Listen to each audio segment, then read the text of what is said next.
Omusumba Rosias Bugingo ne Pastor Bugembe bali ku mavivi bafukamidde bakuwula omukyala Judith Babirye atajje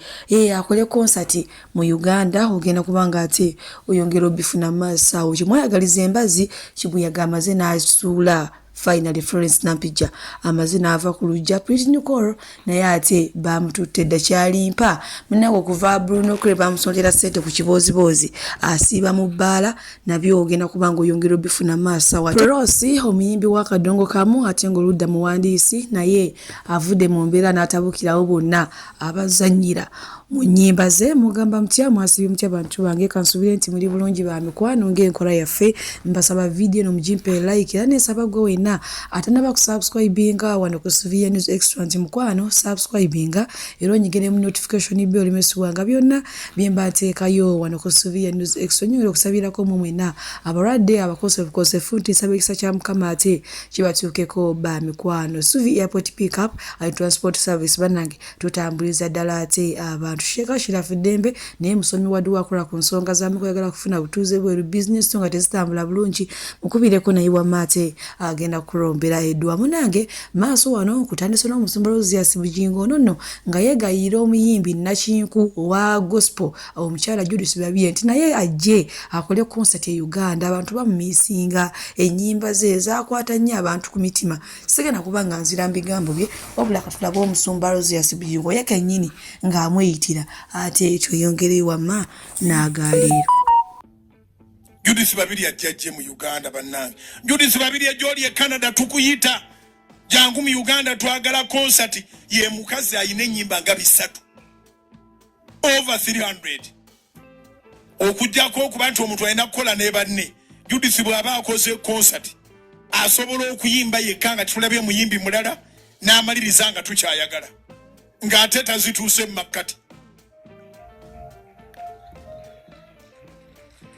naye mujjukira oluyimba lwe yakompozinga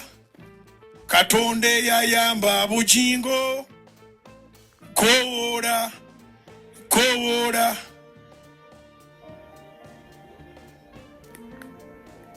Katonda yamunyweze Kampala kitegeeza Babirye yandabanga omuyaga guntwala naye nga sigenda ndi munywefu mu Kampala wandikubidde Mukama engalo ez'amaanyi Judith Babirye munnange tufukamidde tuli ku mavivi komawe Uganda ate abantu baagala olwayo concert bannange yo musumba Rosias Bugingo ne Pastor Bugembe naye nalabyekaawo ng'amuyitanga mugamunange maama jangu eno abantu bo bewayimbira ennyimba ezabakwata ku mutima bakwetaaga munnange bwetweyongerayo ewa Florence Nampija munnange ebbanga libadde ddene muwala gwe va ku lujjawo okuze abamatuuse batuuka n'okugamba mbu oyo muwala mulungi naye obulungi bwe bwamusala imagine ng'ogamba munno bwotyo munnange nno terubadde olwo kimwayagaliza embazi ate Kibuyaga yamaze n'asuula nga olabaawo tubale tuli ku mikolo naye munnange ye omwami si wakulagibwa feesi apaana ndowooza teyeeteekera abaana bawala abakuno omanyi ogenda n'olaga omwami wo abaana ne batandika ne bamwetega ne beetega okukakana ng'omusajja akusuddewo agezi n'abaana ate abeetega omwami ye bw'ati bwe yalabise teri kulabika feesi yamukwese okiwulidde ekintu ekyo talina gabeera nakyeyombekedde nga wembadde mulangira era nga mu kiseera kyekimu mbadde mpitaayita n'engwaku Pretty Nicole munnange nga yeenaanise egomesi eyo ng'alinga ali ku mukolo nengamba kyendaba kyekyo oba si kyekyo naye ye Pretty Nicole ebintu bye si bituufu abadde akuba kalango anti abaana abadde batandise okugamba ne bannange Mukama naguno omwaka era ndibidde ku lujja Pretty Nicole era nsoose biki banange nga mwangu amangu okutondowala naye nga Pretty Nicole ye tannaba kuva ku lujja akyaliko nnyo butereevu just awo abadde ali mukuba ate kalango munange bwe kuzaako eno kombozi ya kyalimpa yakuyimba lusuku lwa seminti tumanyi bulungi nnyo yavuddeyo n'atugamba abaamusiba nga bwe yabitunyonyola ku live ya Bruno K abantu abasinga badde bamukwatibwa ennaku era nga beewaddeyo okumudduukirira ng'essimu yafunye ekitanda omufaliso ng'afunye nga n'ennyumba bamusasulidde naye munnange muyimbi munne Kididi agamba nti okuva Bruno K yakwata sente n'azimuwa Kyalimpa yafuuka ekizibu Kyalimpa abeera mu ttamiro abeera mu bbaala n'abantu abamukubira amasimu bamuwe emirimu takyaliwo yabeera mu bbaala taginga Bruno K alimpa Ronald bannange afuuse kitagambika abantu baba bakuba ku simu ya Limpa okufofi eno simu Derek phones sije ya mwadede Derek phones najimujjeko nga nkimanyi bwadde budde bwa kironga tuva wa Bruno Kechiro nga nkimanyi Limpa ono bwatamiramu ngugambya Limpa yanyedde omwenge ate bamuganya omwenge bamugana enjaga bamugana ice mwagamba abiveeko naye Limpa alemezaamu wenna mulese ku studio wa Dimario ku cyber unit wano wennyini nasanze wa Dimario taliiwo bangambye mbu yabatabukidde ekiro omwenge omwenge gumulinye ku mutwe nadduka nagende kyoza de sawa mwenda nkedde tulina program ya video shoot olimba twalusasudde balukwate video bamuwadde entebe n'ekitanda ewa alake furniture ali awo niya papazi batuwadde ekitanda neki banamawulire babaddawo nga bamulinze nga baagala mukwata interview abantu bano bakuba ab'emirimu nno osegedde ab'emirimu Limpa taliiwo ku studio yabadduseeko lwakuba alinamu kasente bamuwadde kavangata akalina atakata n'omugamba tuguleko olugoye luno agamba ndeka engoye Limpa munzikirize mukwasa empaka nsooke ntandike n'omukubamu ku kibooko nga mulaba we mukuba na feinti nga temunnenya kuba wampaka njagadde nsooke basaba wampaka kati aliwa aba video bazzeeyo banamawulire bazzeeyo eyatuwadde ebintu alakana atira kwekyanga yagambye kambi bawe tulina bino na leero ennyumba twagipangisizza ennyumba eri empute Limpa bwatyo munayisha Limpa abantu bade basazewo mudduukirira olw'embeera gye yabanyonnyodde gy'abadde ayitamu naye munange mwami Kawalagiko kamumazizaako emirembe. Suvi Airport Pickup and Transport Service bakasitoma baffe abalungi nyongera okubajjukiza nti emiwendo gyo twagisaliddeko ddala nga woolabaawo ate nsiiba nki bagamba nti bookinga Suvi Airport Pickup and Transport Service mukwano nze siseererako ddala oyagala kugenda mu kyalo oyagala kukima mu kyalo oyagala genda ku pate oyagala genda ku birthday oyagala kulya ku zizo kiki oyagala okulya oyagala kunona ku kisaawe oyagala kutwala ku kisaawe bookinga Suvi Airport Pickup and Transport Service ate badiyale wojja nongamba munange byajala Suvi sente zonna zirabye naye ekyamazima siziwezaawo nja kusalirako oba okitegeera kati so gwe wenna atanaba ku bookinga Suvi Airport Pickup and Transport Service onongojja n'akusalira nako olinze ekimukwano bookinga Suvi tweyongere bw'obufumbo bwagudde mudda nabe mwana muwala Angel bwatyo bewasa ne mwana mulenzi Atai ne bali mu kupangisa ne bakola kafubiiro omukazi nga tava ku live bwatunda engoye bwakola kino omusajja naye bwakola emirimu munange lwali olwo nga bagula plot eyali plot nga bazimba mansion eyo side seyo entebe era munange omuwala bwe jabadde abeera musanyufu nga yebaza omwami we olw'okumuteekamu obwesigwe ne bazimba mansion y'ennyumba naye munange agamba nti oluna okuva lwe baagenda mu nnyumba eyo omusajja yafuuka ekizibu ewaka omusajja okwenda kwekwenda okumukuba kwe kumukuba laba akatambi wano ye nga ye kennyini abinyonnyola nswadde kaba kimanye nti oli kenzi bw'oswadde ate nze nswadde nga ngenda kwesonyiwa ate nze nswala biki ng'ate nga ngenda kwesonyiwa leka oswale gwe mwezi ate kinkoze bubi nti n'essimu eganyugira n'omuwala mbadde ngenda muteeka kuba n'ekifaananyi kye nkiyina mbadde njagala n'omuwala bamulabeera ngenda kufuna engeri gye nkifuna ekifaananyi kubanga essimu eganyi oswadde wuuyo omwezi kaako luli eri wakomawo sawa zaali 5 nekugamba tayi tolina nakule wali onyenzeeko nesitegeera noŋŋamba byonna olaba tayi eŋŋuma gye nkugumidde n'abantu engeri gye banvumyemu ku lulwo n'akamanyiro kombisizaamu aga Katonda mugulu sigenda kuddira ate nkubulyaze sigenda nakaanako mu lubuto ngenda katuga sigenda zaala mwenzi mulala mu nsi naye abonyeebonye abaana b'abantu nedda mukwano Tai kuntoba gyotobye nawe luli ali wankuba abantu ne balowooza content kubanga bo bamayinza wano ndi muzanyi wa katemba naye nga wankuba okitegeera wankuba Tai omanyidde naye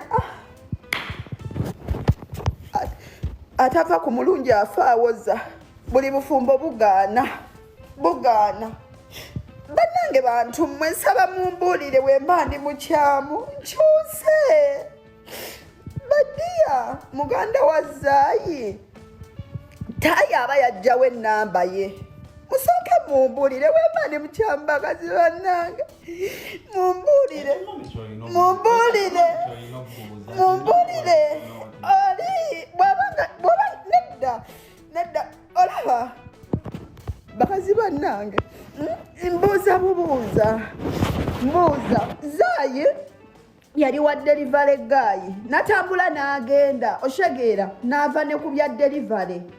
Tai akomawo ssaawa 5 akomawo ne saati mbwe agijje wa Zaayi naye nga yasuulawo waneeno bizinensi ng'alina n'ebintu by'alina deliveringa eby'abakasitoma teyabidelivaringa okitegeera Tai ye yamuleeta sirika leka njogere nga bwe kyali nga bwe wakiŋŋamba Badiya nsaba abakyala abaali bafumbiddwa mumpe ku magezi kubanga sirina wakwogera naye sirinayo bannamba nza gwensaba kwogera naye mubuulire kyempitamu essaawa zino tewali kwekuteekako eno live okitegeera kwekuteekako eno live mukale mwogereko nange embeera munange bwetyo bweri waliwo omuyimbi ya David Otaro yayimba akayimba nti amasanyu mu bufumbo mangi naye ate ebizibu nabyo bingi kale bana ekayimba kagenda bwe kati so kati ndowooza mukyalo ono buno obudde omukyala wa mansion kyaliko nga teri musajja atayinda kasitaba nga akulabira otuula n'oguma munange n'obeera mu mansion ebyokukaaba byo sooka obuteeka ebbali okiwulidde ekintu ekyo naye nga bwe tweyongerayo ew'omukyala Prose ono nno nga mukyala wa Kadongo kamu avuddemu omwanguka atabuse bubi nnyo nga wengenda obateerako vidiyo mu maaso awo ng'agamba nti mumwena abantu abaddamu ennyimba ze ne mumulyako ssente ze nga ye yakeera ku makya n'akwata peyi n'olupapula ne yeewandiikira ennyimba ze nga temuliiwo yakozesa bwongo bwe obudde bwe bingi byayogedde so nti mwesonyiwe ennyimba ze naye kwalya kwaweerera abaana kweyerabirira ngenda kuba nga mbalekerako era nze mu kaseera kano kamba siwire wano Mukama abampeera kyonna kye musinga okwagala gwe wena agala News Extra. Bye bye. Erinnya lyange nze Prose Namiro omukyalo omuyimbi wa Kadongo kamu. Kuno kulabula bannange sijjirangako mu mbeera eno. Kuno kulabula abayimba ennyimba zange muve mu nnyimba zange. Muve ku nnyimba zange nze nkwata ekitabo kyange ne peni ne njiya ennyimba zange nga nze sirina muntu yali ampandiikidde oluyimba. Obulumi bwe nnina abawandiisi b'ennyimba abayiiya babumanyi nze nnina obulumi. Ffe tubulwa n'emirimu ne tubeera eno kyokka bamanyi minga ennyimba zaffe nga gye muli mugenda ne babawo omutwalo kuba tokirina bulumi. Mulinde enfe anti mwagala nnyo ebintu by'abagenzi mwagala nnyo ebyabafudde kiki ekibayimbisa ennyimba zange nga gye ndi mulamu. Nze nali nyimbye ebiyimba lwange lwaki muzanyira mu nnyimba zange. Kuno kulabula tewabaawo omuntu yenna singa naakusanga ng'oyimba oluyimba lwange ogenda kunsasulira emyaka gye ntudde oba ebbanga lye ntudde. Lwaki? Nti abantu abajja bazanyira mu nnyimba zaffe be batubuza n'emirimu. Oli alina gwajja okuwa omutwalo ayinza atya okunoonya gwe ayagala ssente. Nawandiika oluyimba olwasooka nze naluwandiika abamu baluyita akantu kandi bubi wandiika alabye taata bw'oba tonnatuula onkwatekwateko nguma Prose ebyo bibeerawo okwagala abalungi kiba kyakabitabo oyo gwe weemaliza yaba takuliiko ng'olabye n'omukwano ogukwaziranya luyimba lwange nze naluwandiika ne mmala ne mpandiika oluyimba lwe bayita omulembe gw'okukola. Guno omulembe gw'okukola tewakyali mukazi afukamira mu maka ge mwesimbi mbasabye abakyala mubeera abagonvu mu maka. Luyimba lwange nze naluwandiika. Bwe wabaayo omuntu yenna agamba nti oluyimba olwo lwe yaluwandiikira bino bye bawandiikira abantu ajje ajje musasule bwabanga gyali naye nze njagala muve mu nnyimba zange ne mpandiika ebyobuwangwa ne mmala ne mpandiika oluyimba olupya noonya kika kyange nine bbanja noonya kika kyange olosinka lwa musayi gwange noonya kika manyike manye waffe obuve n'obuddo samanya maama taata yamunyiza ki okuzayisa kika kyange ennyimba zange muve mu nnyimba zange sijjangako nga ndi mukatuufu wenti sirina muntu gwe nali nnumbaganye saagala kunnumbagana sirina muntu yenna gwe nali ntawaanyiza wabula kuno kulabula kugenda eri abayimba ennyimba zange musabe essaala eyo mwagala nnyo ebintu by'abalenzi musabe enfe musobole okuyimba ennyimba zange muve mu nnyimba zange abakyala abayimba ennyimba zange ku siteegi muziveeko wamma abazikola mu challenge sibalinaako buzibu mwebale nnyo mwebalire ddala naye omuntu ayimirira ku stage ne balumukubira n'aluyimba ng'akimanye nti lwa Prosi Namiro abaagalwa abalungi nze Prosi Namiro abalungi abatuwuliriza era abatulaba olunaku olwaleero tukyaddeko ewa Sheikh Ashraf Dembe. Sebo nsanyusa okubalaba. Amannya agange nze Sheikh Ashraf Dembe akola ku bizibu by'enjawulo. Omuntu singa aba alina ebirwadde musomereddwa tumuwa amazzi ga lukuya nga bw'obadde ogalaba tugenda abantu ku kyoto ne twokya emizimu emibi egibabaamu n'okulomba edduwa abantu singa abeera ng'ali wano atuuse nsobola okumulombera edduwa ne waba atatuuse nga mpadde amannya ge naye ng'ali wala maneetaaze enamba yange yeeno eri 0707363711 nammwe bannyinaffe abali ebweru oyagala okuba nti oyagala okulombera ku dduwa ng'olina ebizibu viza zibuze amaka gakolongotana sente zikola zimpita mu ngalo ojja kumpeereza ekifaananyi kyo n'amanyago ebyo byokka bijja kummala nja kukulombera edduwa ojja kutereera olunaku olusembayo mu mwezi mba n'edduwa eyawamu ffenna n'abalwadde bange abakadde n'abapya. Salaamu alaikum warahmatullahi wabarakatuh.